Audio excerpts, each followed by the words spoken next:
ಬೆಂಗಳೂರಿನಲ್ಲಿ ವಯೋವೃದ್ಧೆಯ ಕಾಲು ಮೇಲೆ BMTC bus ಹರಿದಿದೆ. ಅಂಗವಿಕಲ ಅಜ್ಜಿ ನೆಲದಲ್ಲಿ ಕುಳಿತು ತೆವಳುವಾಗ ಬಿಎಂಟಿಸಿ ಬಸ್ ಅವರ ಕಾಲ ಮೇಲೆ ಹರಿದಿರುವಂತದ್ದು.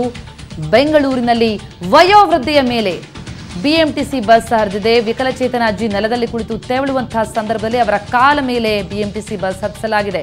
ಅಜ್ಜಿ ರಸ್ತೆ ದಾಟುವಾಗ ಕಾಲ ಮೇಲೆ ಹರಿದು ಹೋಗಿದೆ ಬಿಎಂಟಿಸಿ ಬಸ್. ಅಪಘಾತ ಮಾಡಿ ಪರಾರಿಯಾಗ್ತಾ ಇದ್ದಂತಹ ಚಾಲಕನನ್ನ ಹಿಡಿದು ಸಾರ್ವಜನಿಕರು ಥಳಿಸಿದ್ದಾರೆ. ಕೆಆರ್ ಮಾರ್ಕೆಟ್ನ ಬಸ್ ಸ್ಟಾಪ್ನಲ್ಲಿ ಈ ಘಟನೆ ಸಂಭವಿಸಿದ್ದು ಅಜ್ಜಿಯ ಎಡಗಾಲಿಗೆ ಗಾಯವಾಗಿದೆ. ದೃಶ್ಯಗಳಲ್ಲಿ ಗಮನಿಸ್ತಾ ಇದ್ದೀರಿ.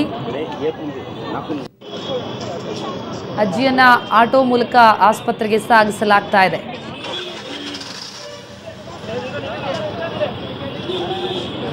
ಅಜ್ಜಿಯ ಎಡಗಾಲಿಗೆ ಗಂಭೀರವಾಗಿ ಗಾಯವಾಗಿರುವಂತದ್ದು.